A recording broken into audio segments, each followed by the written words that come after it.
Morjesta! Taas käymässä täällä jokavuotisella siikamestalla.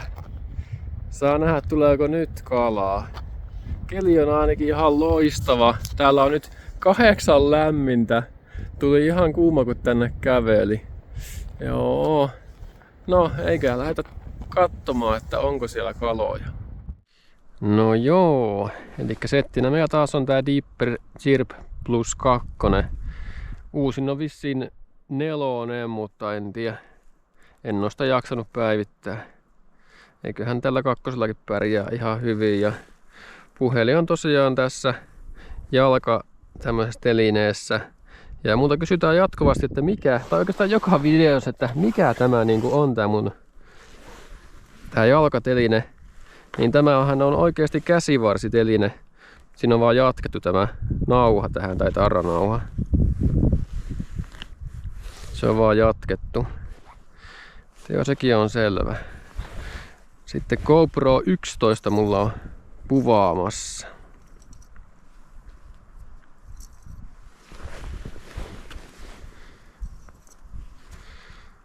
Joo, katsotaan onko siellä eloa tuolla jään alla. Säädin ton keilan vähän isommaksi tai leveämmäksi, niin näkee ehkä paremmin tuon, en tiedä. Mikähän tuo herkkyys on hyvä olla.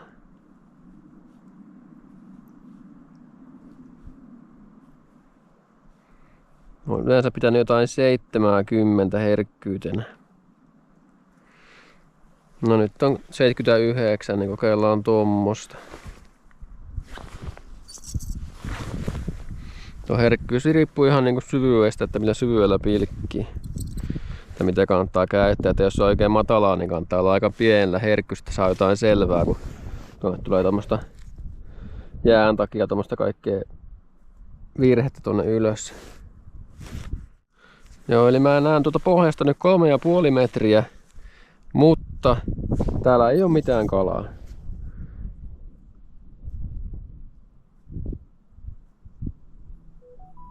Tässä on ihan hetken aikaa ja sitten vaihan reikää, jos olisi jossain muualla vähän paremmin kalaa. Tässä on 10 metriä näköjään vettä.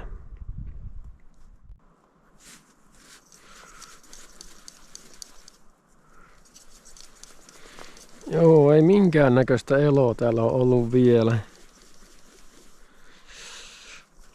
Heikolta vaikuttaa, mutta no. On tässä vielä 3 tuntia aikaa. Ja tosiaan morrilla. Tämmönen vaalea morri on toiminut itsellä parhaiten siian kanssa. Joko 3. reikä. Mä oon tässä vielä tässä syvänteessä. Tässä on aika syvää tässä keskellä, niin jos täällä ei olla pian tapahtumaa, niin pitää mennä kiertämään rantoja.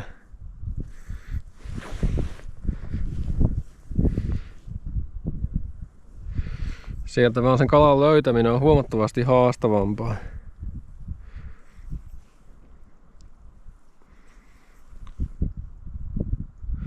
Täällä on heti jotain elämää.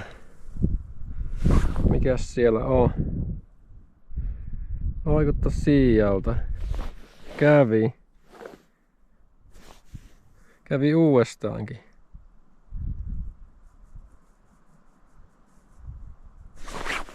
Ei, tosi varovasti.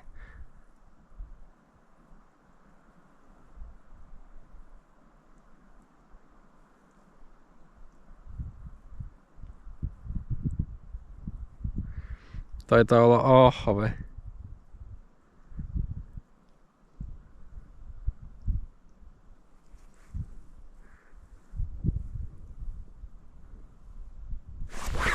Ei, kyllä tää siika on. On siika.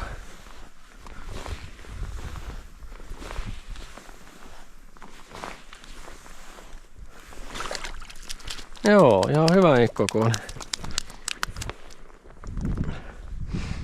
Yes. Eka siika napattu.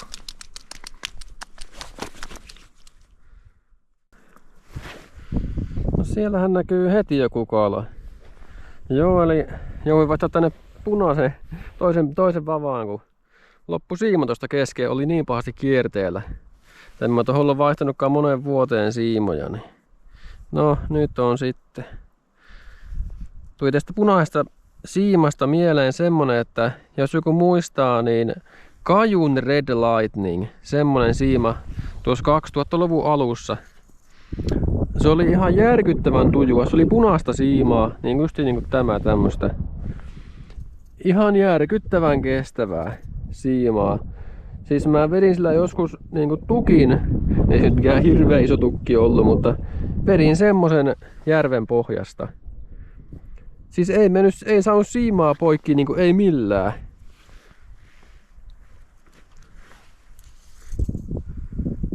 Yritin vetää kymmenviidesti vaan siimaa poikki, kun ei millään lähtenyt.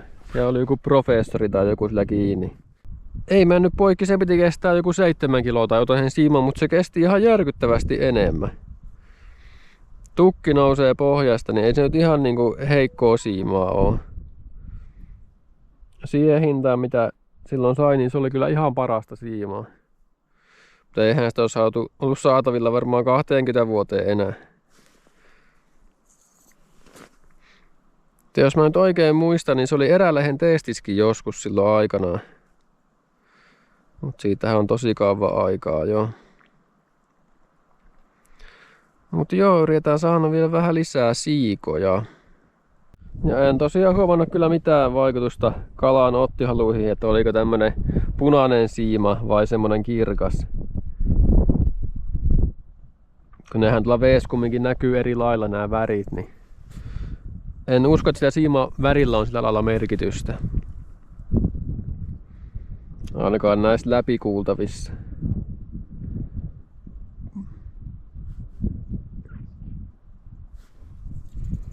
No tää tosiaan oli silloin, täällä alussa oli se yksi kala, mutta mä olin liian hidas, niin mä en kerinnyt. Joo, tuolla oli tuo kala pohjassa. En siihen ehtinyt reagoimaan, kun mulla se siima meni sotkuun. Joo, no pitää tähän reiälle palata vielä. Nämä siat kumminkin on semmosia, että ne liikkuu yllättävän paljon. Mutta yleensä kun ne löytää, niin ne yleensä ottaakin myös silloin. Tai käy ainakin katsomassa. Ne vaan pitää löytää eka. Mutta tässä toimii myös, mikä kirjolohempiikin näskin, että on vaan samalla reiällä koko ajan. Että ne kyllä kiertää, mutta jotenkin helpompi on etsiä niitä mun mielestä. Kumminkin. Ja tietää vähän, että miltä syvyydeltä ja sun muulta, että millä ne liikkuu tää näin. Niin osaa sen mukaan sitten vähän niinku tehdä niitä reikiä. No nyt tonne pohjaan ilmeisesti joku tosi heikosti näkyy, mutta joku siellä on. Tuo on kyllä varmaan joku pikkusintti. No mut käydään katsomassa.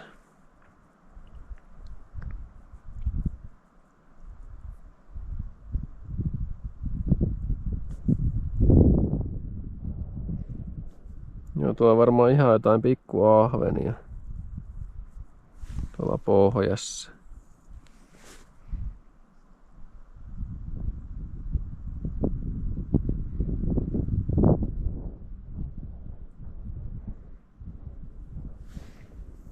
Ja noista ihan kaloista, mitkä on tuolla ihan pohjassa, niin ei niistä tiedä, että mitä ne on. Se auttaa vähän, kun pistää tän kapeen keilan, niin se näkee vähän paremmin, että mikä kala siellä voisi olla.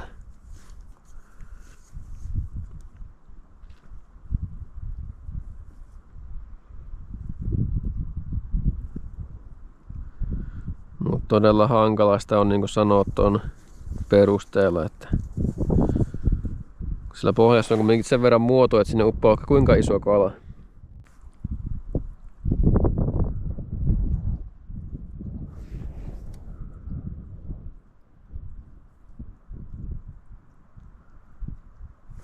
Nyt on kalaa tuolla pohjassa. Tein tämmösiä houkutuspetoja, niin tuli katsomaan, mutta näköjään häipyi aika nopeasti poiskin.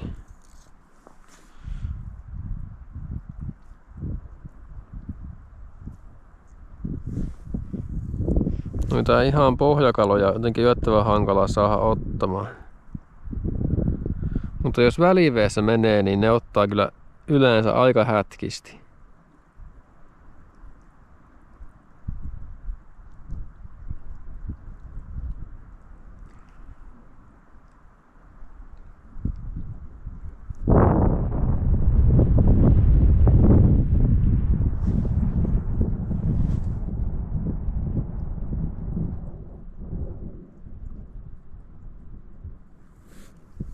No niin, nyt tuli katsomaan joku.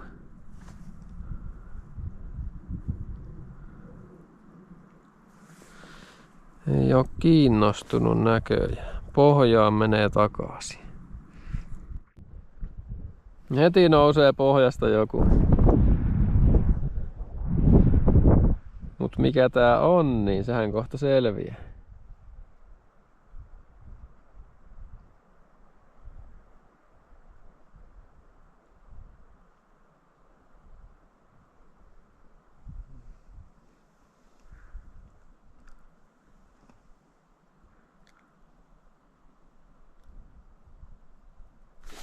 Kävi.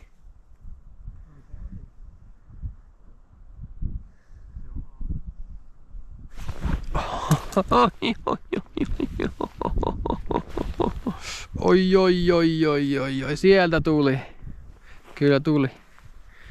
Nyt on mahtipontinen. Hieno ahven.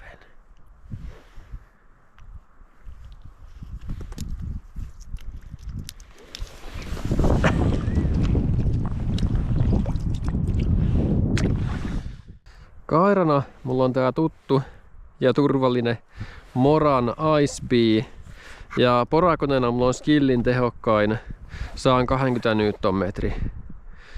En nyt muista mallimerkintää, mutta tämä on se järein malli kumminkin. No täällä se lukeekin, tää on 3071. Tai tää oli järeä, minkä silloin sai. 120 N riittää ihan helposti tälle Mora Ice Beelle, niin mitä mä oon kuullut, niin 80 N riittää myös. Ja tän käytöstä nyt sen verran vielä, että tätä kannattaa mieluusti käyttää sillä lailla, että ei pidä peukaloa ollenkaan täällä niin puristamassa, vaan pitää sitä kaikkia sormia samalla puolella. Ja sitten pitää vartaloa vasten tätä porakonetta, eli näin. Ja lähtee tästä sitten vaan poraamaan. Koska tässä on se vaara, että tää tempasee tää porakone, varsinkin jos se on oikein raju ja lähtee peukalon mukana. Niin se ei oo kovinkaan mukava juttu.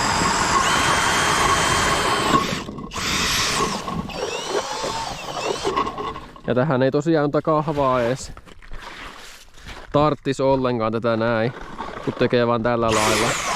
Miten mä nyt teen, niin se on aika turha. Yhtäkkiä tuli jostain tuolla. Joo. No niin. Vielä kun ottais.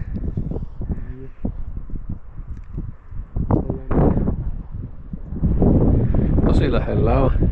Kyllä.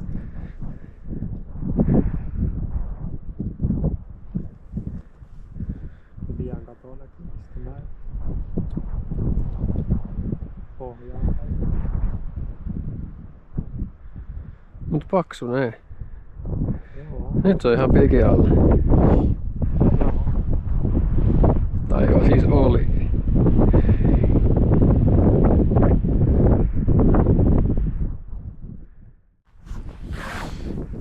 Täällä on näköjään vähän syvempää, 10,5 metriä. Mut Mutta onko täällä kala? Hei, kala nousee heti. Täällä on kala. No niin. Tämähän vaikuttaa hyvältä. Kun vaan kerkeäis tonne asti ennen kuin toi kerkii lähtemään.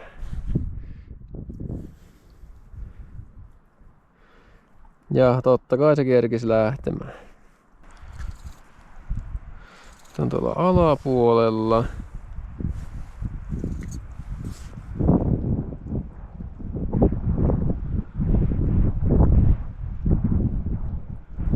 Ei oo yhtään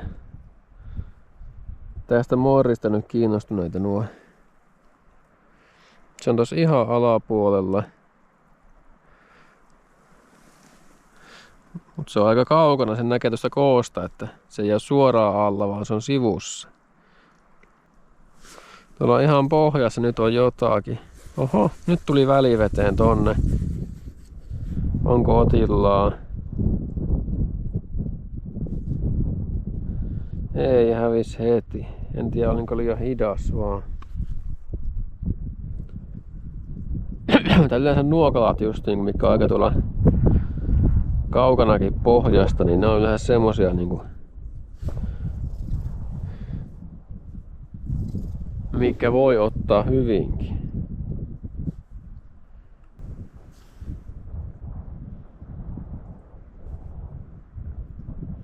Nyt on pohjassa taas kala. Nyt tulee katsomaan.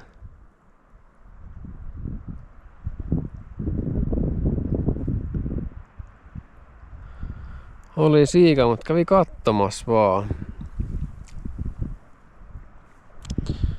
Joo.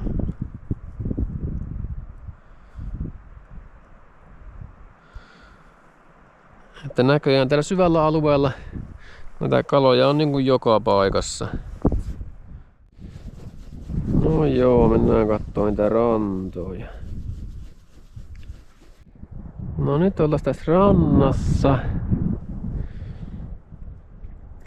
Tässä 4 metriä enää vettä. Mulla ei ole mitään luottoa tähän paikkaan, mutta tähän joku muu tehnyt reikiä, niin mä tulin tähän kohtaan nyt testaamaan. Varmaan 5 tuuman kaaralla. Ainakin pienempi reikä kuin tuo muu.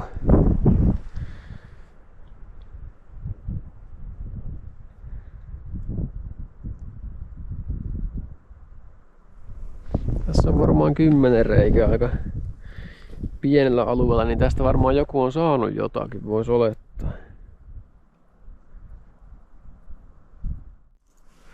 Nyt tuolla pohjassa näkyy liikettä.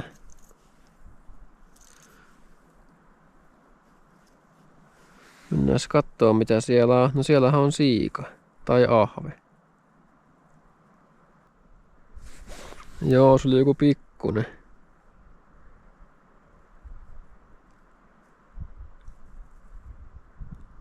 Mikähän se on?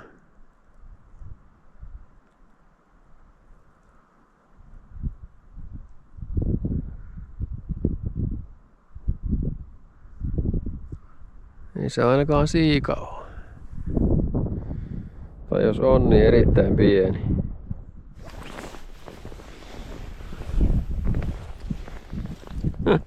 Joo, erittäin pieni. Joo, kyllä se ahve vaan oli. Niin kuin vähän osasin olettaakin. Ton käyttäytymisen perusteella. Tuossa oli paljon isompiakin. Tämä on tällainen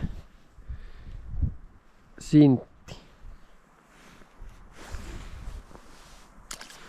No, sait vietyä 1 toukan muuten. Joo, vaihdetaan reikää.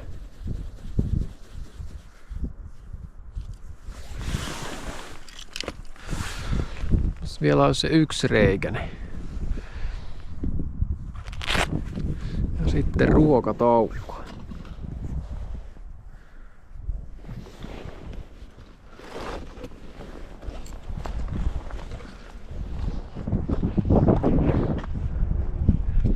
Tässä on reikä aika kuinka tehty.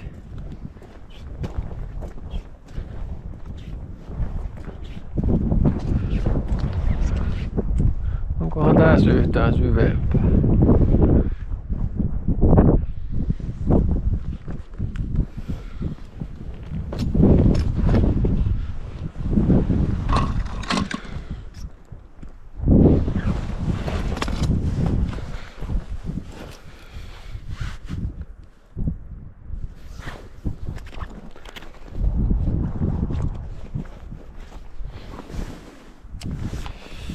Äkkiähän me se testataan, että miten syvää. Täällä on 5,3. Täällä on jo semmoinen niinku ihan hyvä syvyys.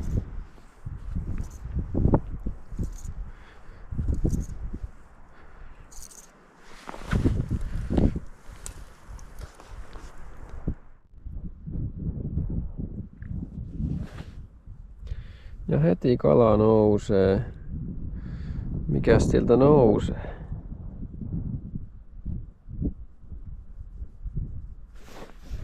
Tuo oli kyllä ahve ihan varmasti.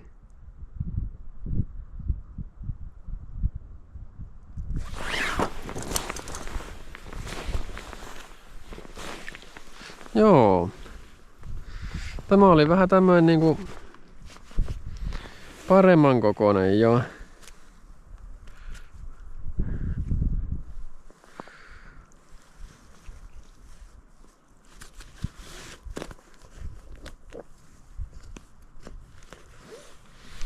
Mutta niinku hienon värinen, mutta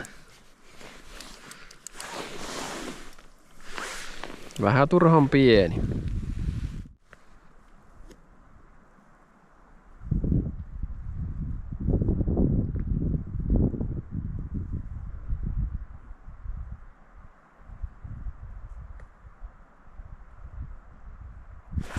Joo, ahvenia. Pieniä ahvenia.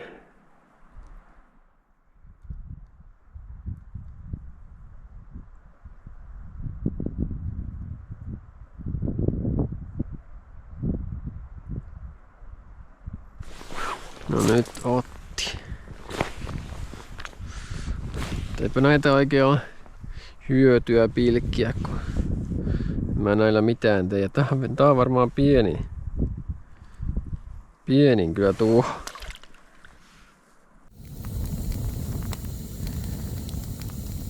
Joo, eli peruseväillä mennään. Kohta jatketaan pilkkimistä.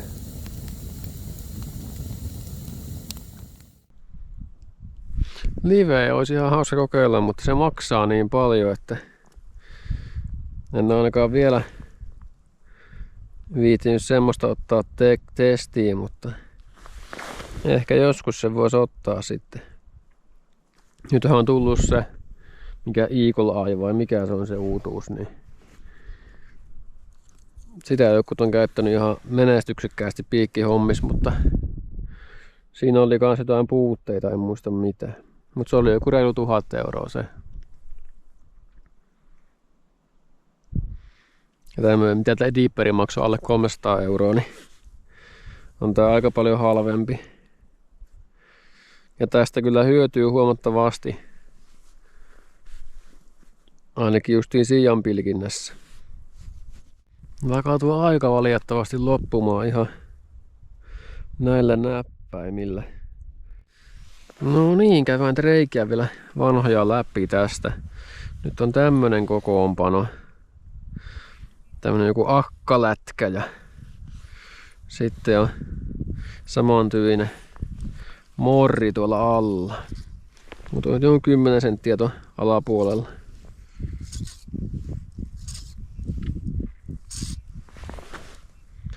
Tässä on se hyvä puoli, että tää laskee huomattavasti nopeammin, niin pääsee sen kalan työkseen äkkiä.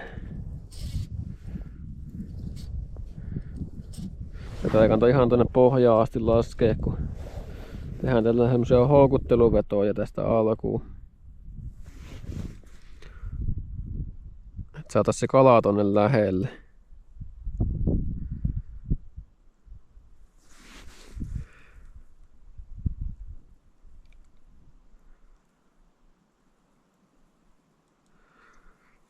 Sitten kun se kala tässä näkyy, niin sitten tehdään vaan ihan pientä liikettä. Niin tämä myös toimii parhaiten. Tämmöisen lätkän kanssa tärppi on tosi vaikea nähdä, koska se lätkä painaa jo sen verran. Ja jos se siika nostaa sitä morjaa ylöspäin, niin sitä ei käytännössä näe mitenkään. Niin sen takia pitää koko ajan niinku pikkuhiljaa hivuttautua ylöspäin tällä. Jos se sattuu iskemään justiin se siika ja se nostaa ylöspäin, niin sen huomaa nopeammin sitten tuolla lailla.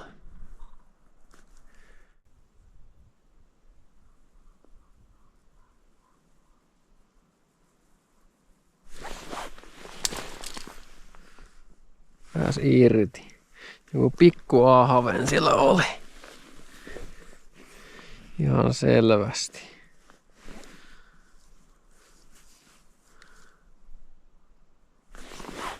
No nyt jäi kiinni.